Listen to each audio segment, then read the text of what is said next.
Hello ladies and gentlemen, and welcome to my second rebuttal.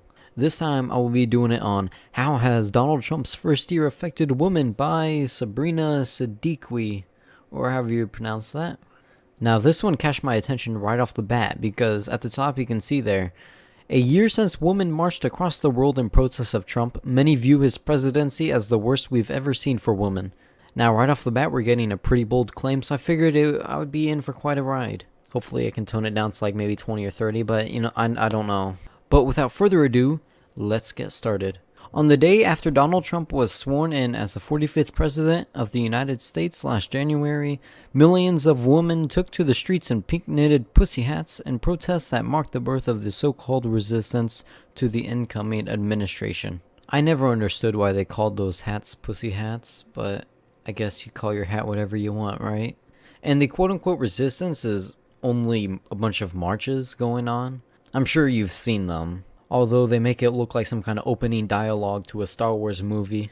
1 year later, the hashtag #MeToo movement has spawned a moment of reckoning around sexual misconduct and gender equality. I don't recall the hashtag #MeToo movement having anything to do with gender equality.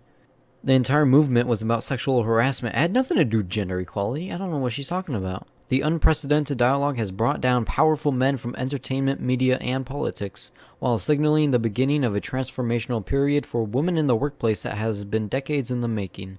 She's making it sound like all women were harassed while at work by their employers or something. Jeez. But between the bookends, women's rights advocates have to contend with the first year of Trump presidency, which they view as a return to restrictive policies on abortion and contraception. I mean, you could always have protected sex, then you wouldn't really have to worry about paying for abortion or contraception. It'd be much cheaper. I don't know why they're not just doing that. And for every man whose career is cut short amid allegations of misconduct, there is the juxtaposition of Trump holding the highest office in the nation, despite standing accused by as many as 17 women of sexual assault. He denies the claims. Okay, for one, you could take the entire second half of that paragraph, shove it into the last, and it would still make much more sense. They just kind of threw in that abortion policy thing right in the middle, kind of interrupted everything. I don't really see the point of the sentence, he denies the claims. Like he's just going to come out, yep, I sexually harassed 17 women. And even if he did sexually harass 17 women, of course he would deny the claims. Otherwise he'd be thrown in prison and kicked out of office. Like, why wouldn't you deny the claims? That's no shocker. Come on now, Sabrina, you're wasting ink here. That sentence is 100% useless. And what I find interesting here is she is saying that there's 17 women accusing him of sexual assault. It's been a year now and not a single one of those has held up in court. Not a single one. And when you have someone as popular as Donald Trump sexually harassing that many women, it should not be that difficult to get evidence on him. So I don't know how much trust I put in those allegations, to be honest. They might have had merit when they first came out, but it's been a year and none of them have been upheld in court, so it doesn't really matter at this point, does it? And just something to point out about, in the middle of the article, she just throws in this Q&A link about who were the women who sexually harassed them, and here she says there's 20, but before she said there were 17. I know I'm kind of like cherry picking here, but come on now. You can't even get that number right? Come on, Sabrina. You can do better than that. On Friday, almost 1 year to the day since he was inaugurated, Trump will become the first sitting president to address the March for Life, an annual anti-abortion gathering on the National Mall in Washington. This administration is the worst we've ever seen for women and families. Whoa, okay, just because Trump's addressing a March for Life, he's all of a sudden the worst president you've ever seen for women and families? Are you kidding me? I think she's forgetting about all the times where a woman wouldn't vote for a president like they do today. Its attacks on reproductive freedom are relentless, under the radar, and aren't supported by the majority of Americans who believe abortion should remain legal. She does realize that abortion was pretty much illegal in a lot of the states around America before Trump, right? Before Roe versus Wade? Good luck getting an abortion in Texas. You have more quote-unquote reproductive freedom than you did a few decades ago. I don't see how this is the worst we've ever seen for women and families. But I like how she says, its attacks on reproductive freedom are relentless. What, does everybody have to wear chastity belts now except for Mondays? Are women not allowed to have sex with other women anymore?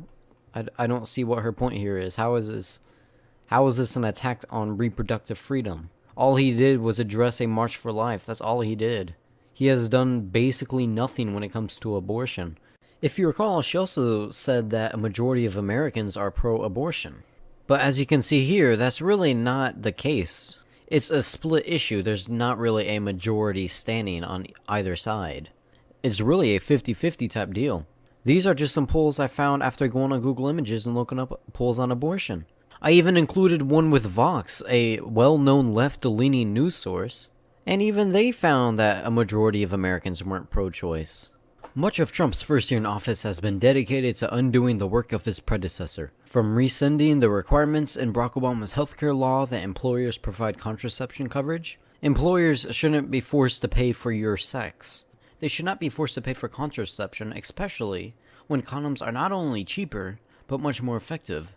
Condoms are in almost every way better than contraception when it comes to having safe sex. To rolling back a rule introduced under his predecessor designed to close the gender pay gap. In one of his first acts, Trump, surrounded by a large group of men, kind of a strange way to word that, in what became a notorious photograph, reinstated a global gag rule policy that restricts the U.S. government from providing funds to international family planning organizations that offer abortion-related services. The U.S. government should not be paying for abortions in other countries. That makes absolutely no sense why we would be doing that. He later expanded it, affecting nearly $9 billion in funding to combat global health issues such as HIV, AIDS, Zika, and malaria. I think it's important to point out that this sentence can seem a little bit misleading. Some may interpret it as he cut $9 billion in funding to combat global health issues. All he did was cut $2 billion from it to take it from like $8.8 billion to about $6.8 billion or something like that. The US is still paying billions of dollars to combat these global health issues. It's just that the US has its own health issues it needs to deal with first. So cut back on some of the funding to help combat its own health issues. There's nothing wrong with that. It'd be as if you were paying for someone else's healthcare, but you had to cut back on it so that you could pay for your own healthcare. No one should be mad at you about that. Trump has also backed proposals to defund Planned Parenthood and signed Republican-passed legislation that paved the way for state and local governments to block abortion clinics from receiving federal funds. The government should not be paying for your abortions. They're extremely expensive and are unnecessary. If you don't want to have to deal with paying for an abortion, just get whoever's doing you to wear a condom. The government shouldn't have to pay for your mistake. A mistake that could have easily been prevented, but you decided not to. The government can't afford to pay for that. It's a silly thing to pay for when we can't even pay for our homeless veterans and children. To some observers, Trump's actions are the natural byproduct of a unified Republican control in Washington. Really, Trump's doing what he's doing because the Republicans are in control? I'm pretty sure he would have been trying to do these actions anyways, regardless of who was in control. It's not necessarily just because of Donald Trump, said Jennifer Lawless, the director of American University's Women in Politics Institute. It's because of a Republican White House and 2 Republican chambers in Congress. What's this 8 you're talking about?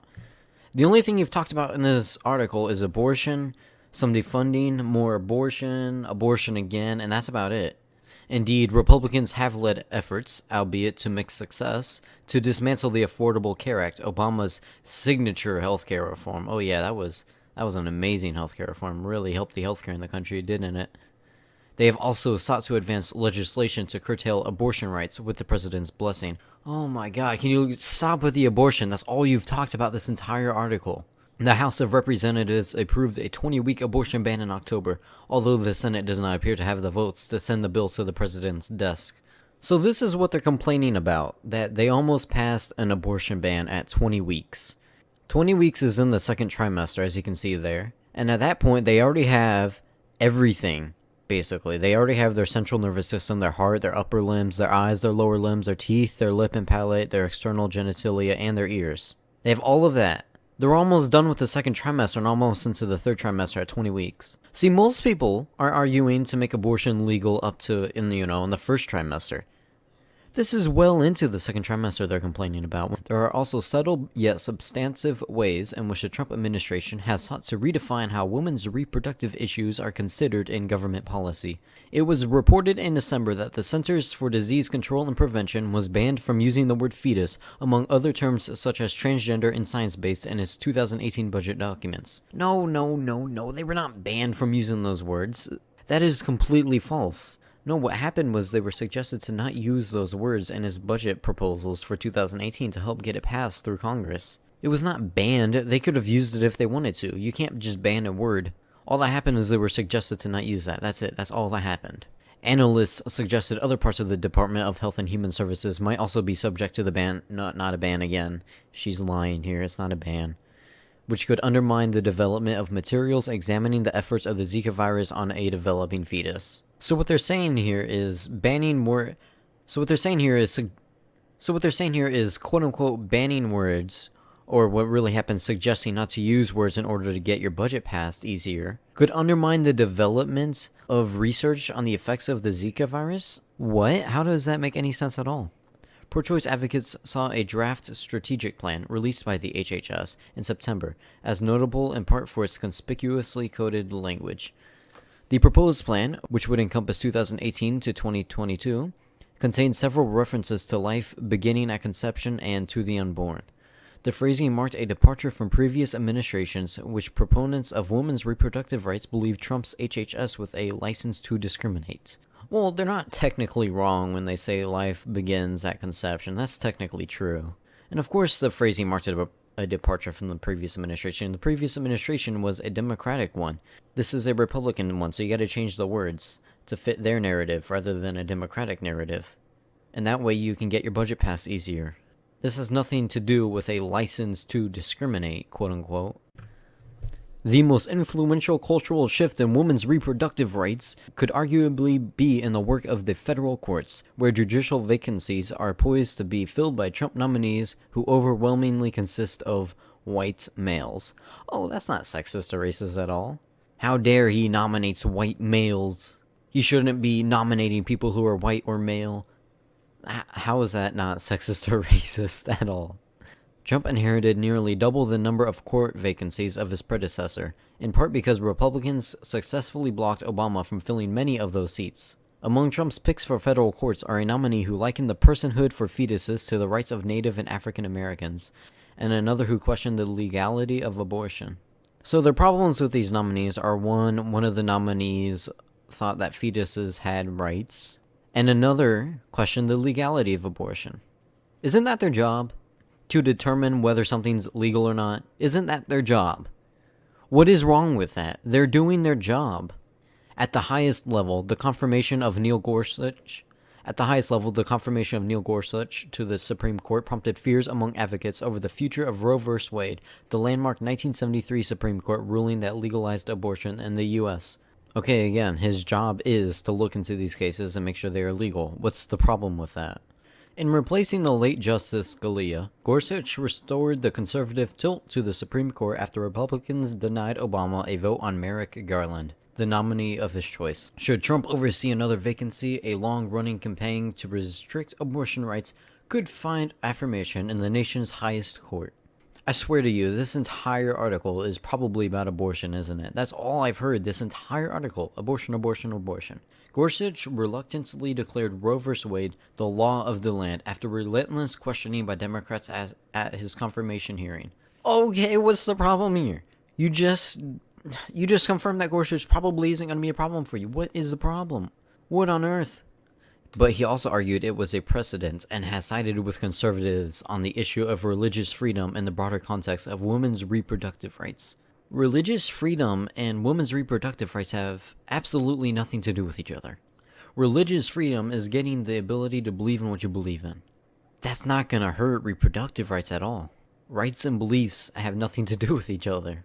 During his tenure on the U.S. Court of Appeals for the 10th Circuit, Gorsuch ruled that closely held for-profit businesses were not required to cover contraception on religious grounds. The decision was later upheld by the Supreme Court. I talked about this earlier. Businesses should not be required to provide for your safe sex. I can understand healthcare and insurance and other stuff, but you having sex is not a need at all. They should not be required to pay for you to have sex. Again, that's silly. Among the most notable examples of the correlation between the views of Trump appointees and administration policy was the case of an undocumented pregnant teenager, which became the subject of a lawsuit brought by the American Civil Liberties Union last year. For those of you who don't know this case, basically a teenager came from Central America illegally across the border into the United States to study medicine and such.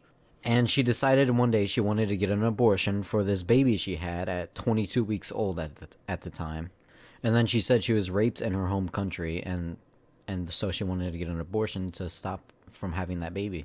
And so the court said, no, you waited too long, you're 22 weeks in, you're almost into the third trimester. I'm sorry, but we can't give you the abortion. And then so the American Civil Liberties Union brought that to court, and then there became this big deal about it. It's a really tricky issue, honestly. There's the part where she was raped. You don't know if she was raped or not. There's the part of wondering why she waited so long to get an abortion. There's the part of, is it moral at 22 weeks to get an abortion? There's also the part where, should we be giving abortions to illegal immigrants? You know, there's all these different controversial topics all weaved into one topic. It's just a nightmare. The teenager, whose identity was protected, was blocked from obtaining an abortion by Scott Lloyd, who was appointed by Trump to the head of office as refugee resettlement.